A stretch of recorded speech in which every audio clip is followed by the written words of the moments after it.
Welcome back guys, and this time on review we have a game called vrising.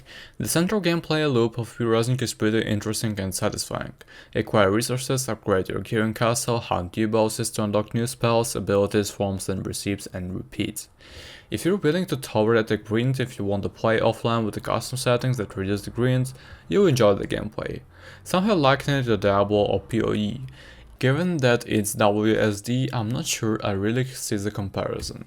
The combat is a little more technical and skillful than most RPGs. The bosses usually require good timing and footwork and focus on mitigating your own greed if you're improperly under-leveled. It's more like Hades or Heroes of Hammerwatch type game minus a roguelike run-based upgrades. You have abilities or cooldown, like D2 or D3, but precision and timing matter unlike D2 and D3 or the first 90 hours of PoE. I love it too, but the difficulty is much more gear based than skill based. Most of my buddies are struggling with the wide game bosses while gently overleveled. The first several bosses will be rather easy if you're familiar with Dark Souls type patience, but the later bosses become genuinely interesting and require some practice and planning playdown. They're easily the best part of the game.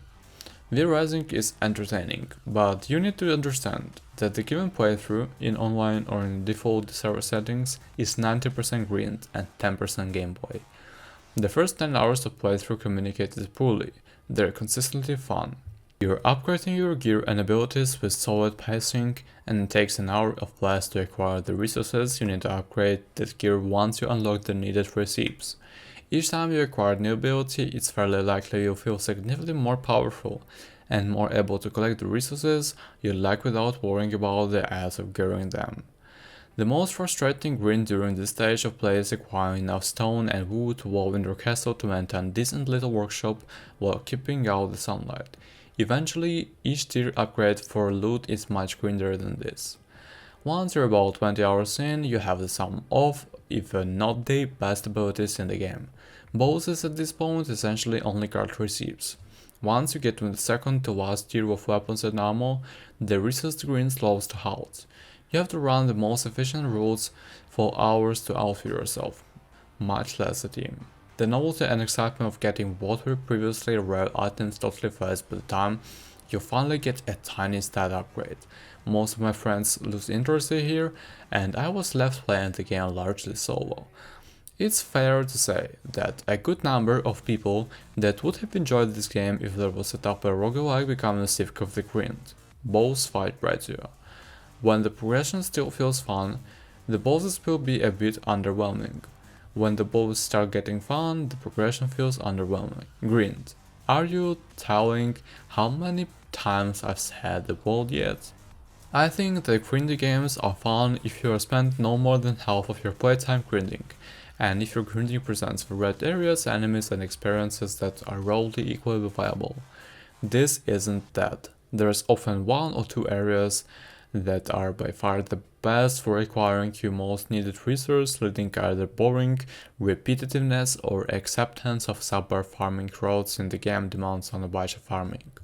The Scourge Stone Dark Silver grind is really frustrating, especially because the end of the forge requires the equivalent of 3 tools weapons worth of it before you can actually make the tools or weapons.